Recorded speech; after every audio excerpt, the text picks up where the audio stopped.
Kisah di sebuah kerajaan yang bernama Kerajaan Kosalya, yang beribu kota Ayodhya. Tinggallah seorang prabu bernama Prabu Dasarata. Beliau memiliki 3 orang permaisuri, bernama Dewi Kosalya, Dewi Kekayi, dan Dewi Sumitra. Beliau juga mempunyai putra, yaitu Rama, Bharata, Laksmana, dan Satrugna. Suatu hari, Rama dan adiknya Laksmana melakukan misi untuk menumpas raksasa di hutan. Sampai akhirnya, mereka mendengar kabar bahwa Prabu Janaka dari negeri Mantili ingin mengadakan sayembara untuk putrinya yang bernama Dewi Sita. Dan Laksmana berusaha membujuk sang kakak untuk mengikuti sayembara tersebut. Kakanda, aku mendengar Prabu Janaka mengadakan sayembara. Kau harus ikut serta, Kakanda. Astaga, kau ingin kakakmu ini mendapatkan jodoh melalui sayembara? Itu jelas bukan awal kisah cinta sejati. Setidaknya, kau harus melihat putri itu dulu, Kakanda. Setelah dilihat, mungkin kau akan menemukan cinta sejati atau bukan. Apa salahnya mencoba? Baiklah, seperti apa kecantikan gadis tersebut? Rama mendengus, memasang busur dan anak panah di punggungnya. Kemudian Rama berangkat menuju ibu kota Mantili. Sesampai di ibu kota Mantili, Rama justru salah memasuki ruangan. Rama terpesona melihat kecantikan Dewi Sinta saat membantu dayang-dayangnya memungut bunga di halaman. Maafkan kami, Tuan Putri. Ya, Tuan Putri, maafkan kami. Tak apa, tak usah dipikirin. Kami tidak sengaja, Tuan Putri. Tak apa. Siapa gadis itu, adikku? Gadis itu Sita, Kakanda.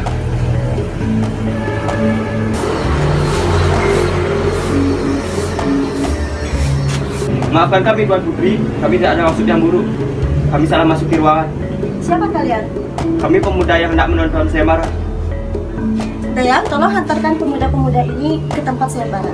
Baiklah, Tuan Putri. Mari.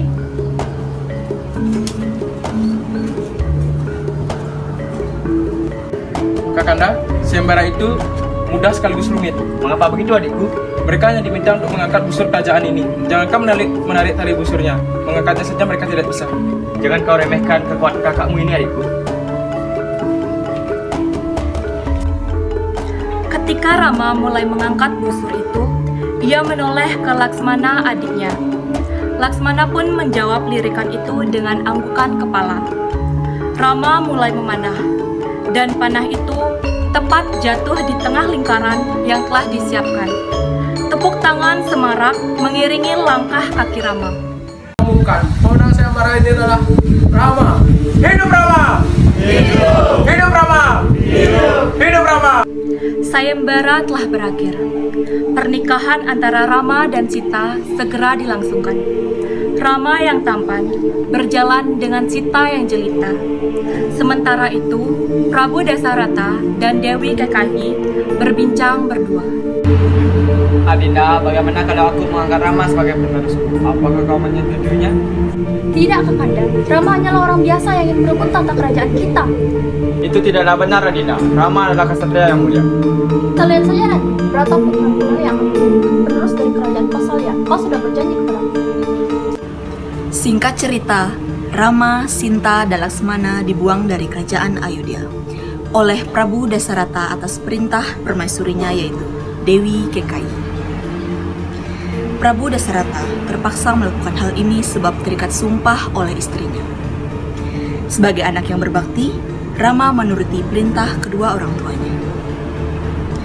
Mereka dibuang di hutan Dankala selama 14 tahun, dan Bharata adiknya memimpin kerajaan, sedangkan Prabu Dasarata meninggal dalam kesedihan panjang. Suatu hari, seorang raksasa bernama Rahwana mengintai keberadaan mereka bertiga. Rahwana adalah raja dari kerajaan Alengka-Diraja.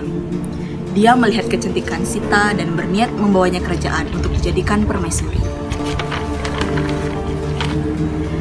Rahwana memiliki siasat untuk menculik Dewi Sita dengan mengubah prajuritnya yang bernama Marica menjadi seekor kijang. Hari naas itu pun tiba. Ketika mereka bertiga sedang berbincang, Sita melihat seekor anak kijang yang begitu lucu, lincah loncat ke sana kemari. Sinta meminta Rama mengejar anak kijang itu dan Rama memutuskan untuk mengejar kijang itu. Kakanda, lihatlah kijang itu, Kakanda. Aku ingin kau menangkapnya. Baiklah Adinda, Laksamana, tetaplah di sini, jangan kemana-mana sampai aku kembali. Baiklah Kakanda. Kijang itu bukan kijang biasa, melainkan anak buah Rahwana yang sedang menyamar. Setelah masuk ke dalam hutan yang lebih lebat, Rama berhasil memanahnya, dan kijang itu berubah wujud. Berseru meminta tolong, menirukan suara Rama. Mendengar teriakan itu, Sita pun panik. Dia cemas suaminya terluka. Dan Sita pun meminta Laksmana untuk menyusul Rama. Laksmana, kau dengar itu? Cepat susul kakandamu. Tapi aku harus menjagamu, Kakak. Jangan tinggalkan aku, cepat Laksmana. Baiklah. Tapi jangan keluar dari lingkaran ini sebelum aku kembali. Baiklah. Laksmana meninggalkan Sinta yang berlindung dalam lingkaran. Tetapi Rahwana cerdik. Dia menyamar menjadi seorang petapa tua, berjalan membungkuk yang kehausan. Rahwana tidak bisa masuk ke dalam lingkaran, namun dia bisa membujuk Sinta untuk melangkah keluar agar bisa menarik tangannya. Nak, bolehlah kakek meminta air sedikit? Kakek sangat kehausan. Tentu boleh, Kak. Tunggu sebentar. Ini Kak, silakan. Sita tak menyadari bahwa tangannya telah keluar dari lingkaran. Rahwana pun menyambar tangan Sita dan membawanya lari. Rahwana tertawa puas. Rencana besarnya telah berhasil. Di tengah perjalanan menuju istana Alengkadiraja, Rahwana dihadang oleh seekor burung Garuda bernama Jatayu. Jatayu hendak menolong Dewi Sita. Jatayu dapat mengenali Sita karena Jatayu adalah teman baik dari ayahnya Dewi Sita. Minggir kamu! Serahkan Dewi Sita kepadaku. Hahaha, kamu tidak bisa merebutnya dariku karena dia milikku. Minggir kamu! Serahkan dia kepadaku atau aku akan mengajarmu. Ku kan terima tantangan darimu.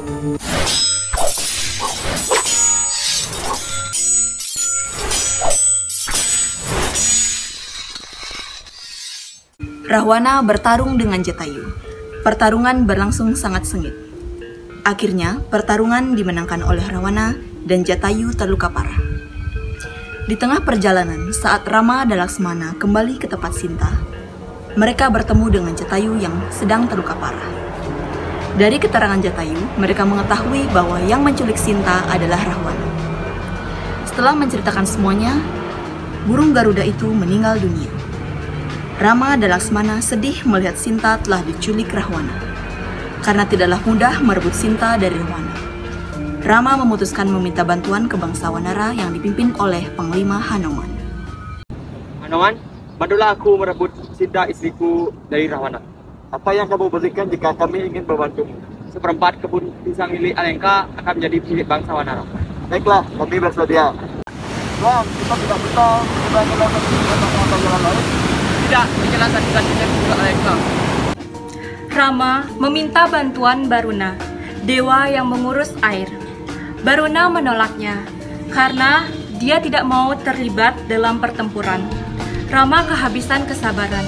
Rama pun mengangkat busur Dewa Siwa, berdiri penuh rasa marah menghadap sungai yang menghambat mereka.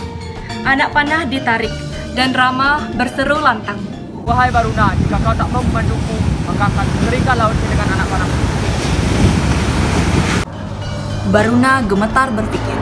Pilihannya terbatas, binasa sebelum air atau membantu penyerbuan Rama. Maka Baruna menawarkan membangun sebuah jembatan. Dalam waktu singkat, jembatan itu terwujud, membentang panjang atas nama Cinta. Kemudian pasukan Mansokera menyerbu kerajaan Alengka. Dan pertempuran besar itu tidak dapat dibendung lagi. Panah sakti milik Rama menghujani dada Rahwana, dan raksasa sakti itu meninggal dunia. Kemudian Sinta berhasil direbut kembali. Singkat cerita, kembalilah Rama, Sinta, Laksmana ke Ayodhya. Saat Rama membawa Sinta kembali ke Ayodhya, tahta kerajaan Kosala dikembalikan oleh Bharata kepada Rama. Kemudian Rama memimpin kerajaan Kosala. Tapi kesenangan itu hanya sebentar. Bisik-bisik kotor merasuki penduduk kerajaan Kosala. Apalagi mengabarkan bahwa Sinta sudah tidak suci lagi. Berbulan-bulan ditawan Rahwana, siapa yang bisa memastikan Sinta tetap mampu menjaga diri? Entah kenapa, Rama kehilangan kepercayaannya kepada Sinta. Aku tidak bisa percaya Sinta begitu jelas Laksamana. Ia sudah tidak suci lagi. Omong kosong apa yang kau ucapkan Kakanda? 14 tahun Sinta menemanimu. Kenapa kau harus mendengarkan omong kosong di luar sana? Mereka rakyatku Laksamana. Jika mereka tidak mempercayai radunya, maka aku tidak bisa menjadi seorang raja. Karena Kakanda raja, mengapa Kakanda harus mendengarkan omong kosong di luar sana? Untuk membuktikan keraguan warga dan dirinya, Rama mengambil keputusan besar.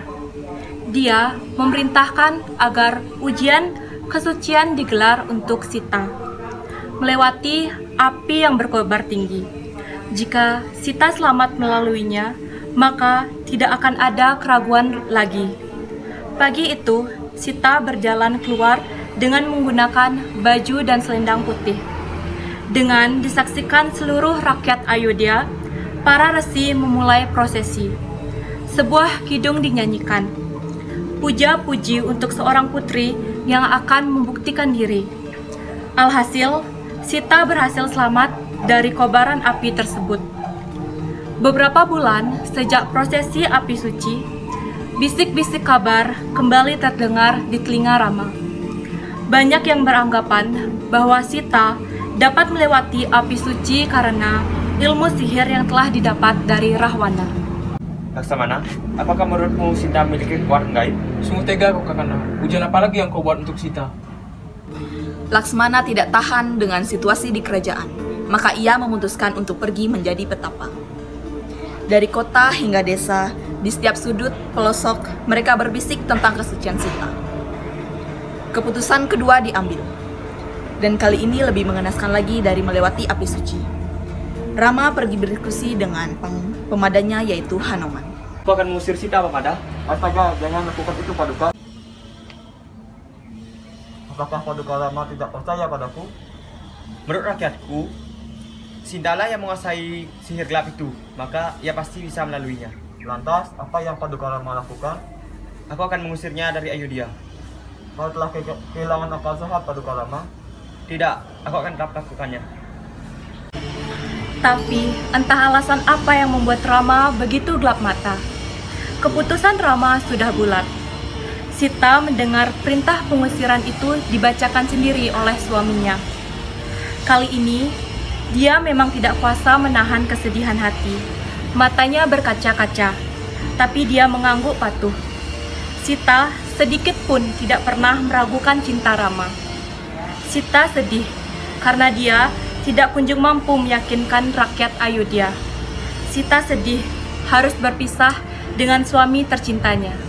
Sita, kau harus membuktikan cintamu padaku. Kau harus pergi jauh dari Ayodhya selama 10 tahun. Apakah kau sanggup? Jangan kau jadikan aku Kakanda, aku akan bahagia saja. Apalah arti 10 tahun demi untuk membuktikan cinta kita setelah. Senja itu saat gelap mulai menghampiri ibu kota Ayodhya. Prosesi pengusiran Sinta dimulai. Tak ada yang tahu saat Sinta meninggalkan Ayodhya, ia telah mengandung anak Rama. Sinta dengan kuat melangkah pergi dari kerajaan dan tidak dapat menahan kesedihannya. Di suatu perjalanan, Sinta tak tahu harus pergi kemana. Dan suatu ketika ia melihat batu di depannya sampai akhirnya ia menabrak dan terjatuh. Seketika ada seseorang yang telah menolongnya. Ia adalah Resi Walmiki. Resi Walmiki adalah petapa tua yang memiliki kemampuan mengetahui watak seseorang hanya dengan melihat wajahnya saja. Resi Walmiki menolong Sinta agar mendapatkan tempat tinggal.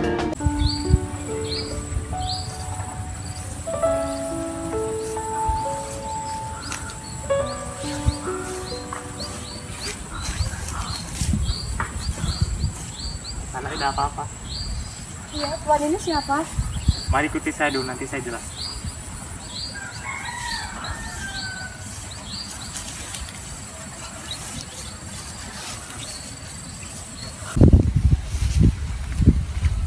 Tempat apa ini Tuan? Ini ada padepokan kami. Di sana boleh tinggal dulu sebentar di sini. Terima kasih, tapi kalau boleh tahu siapa nama Tuan? Di sana boleh memanggil saya Resi Walmiki. Terima kasih atas kebaikan Tuan. Kelihatannya Kisana telah sedang mengandung 2 calon ksatria hebat yang akan mewarisi kekuatan ayahnya. Bagaimana Tuhan tahu? Semua telah ditakdirkan oleh Tuhan Yang Maha Kuasa. Hari demi hari berlalu. Perut Sita semakin membesar. Penduduk padepokan itu diliputi kegembiraan karena penghuni baru mereka akan segera melahirkan. Sita melahirkan 2 orang anak kembar laki-laki. Sita memberi nama kedua anak kembar itu Lava dan Kusa. 8 tahun kemudian, Lava dan Kusa tumbuh menjadi kesatria yang baik. Mereka adalah pemanah terbaik di padepokan. Sita kembali termenung saat mengetahui masa pengusiran itu telah habis. Karena Rama tak kunjung menjemputnya, Sita termangu menatap gerbang itu setiap hari untuk memastikan bahwa suaminya akan menjemputnya. Tapi sepertinya penantian itu sia-sia karena sang suami tak pernah datang menjemputnya. Sampai akhirnya anak-anaknya tahu bahwa ini semua karena ayahnya dengan bertanya ke Rsi Walmiki. Paman, ceritakan kepada kami apa yang sebenarnya terjadi kepada biungku.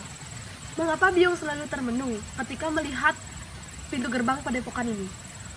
Biungmu adalah seseorang yang telah dibuang di hutan ini selama 10 tahun. Romonya telah meninggalkannya di sini tanpa menjemputnya sama sekali. Apa ini, Paman? Oh, busur ini bukanlah busur biasa. Lalu, Busur ini merupakan busur ciptaan Dewa Brahma. Rahasia terbesar dari busur ini adalah kebencian. Lava dan Kusa meninggalkan padepokan tanpa diketahui siapapun. Mereka menyerbu kerajaan Kusala. Mereka menghukum semuanya menghancurkan benteng kerajaan.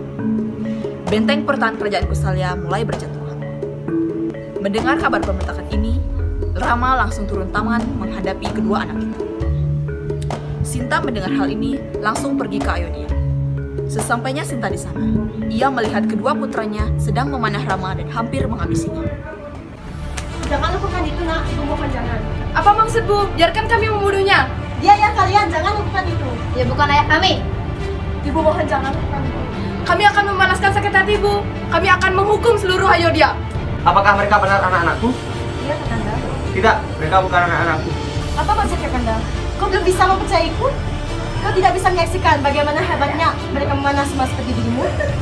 Aku belum bisa mempercayaimu, Sita. Buktikan padaku bahwa mereka anak-anakku. Oh, Ibu Pertiwi, setelah begitu banyak pengorbanan yang kulakukan, setelah begitu banyak harapan yang kubangun, siang ini disaksikan ribuan orang, suamiku menolak percaya padaku. Oh, Ibu Pertiwi, tolonglah anakmu ini, buktikanlah ke seluruh semesta. Jika memang anakmu ini ternoda, maka hempaskan diriku yang hina ke langit tanpa nyawa. Tapi jika memang aku suci, maka terimalah anakmu ini kembali, Ibu. Jangan lakukan itu, Sita. Maafkan aku yang sudah tak percayaimu. Kembalilah padaku demi anak-anak kita. Tangan Rama berusaha menggapai tangan Sita untuk menahannya pergi. Namun, bumi lebih dulu merekah. Sempurna sudah, bumi terbelah 2. Sita berurai-urai air mata. Tak berpikir panjang, langsung melompat ke dalam tanah. Pada akhirnya, penyesalan pun melimuti kehidupan Rama. Ia meninggalkan tahta Ayodhya, memutuskan menyusul adiknya Laksmana menjadi petapa. Sementara Lava, Kusa, dan Rsi Walmiki meninggalkan Ayodhya dan kembali ke padepokan.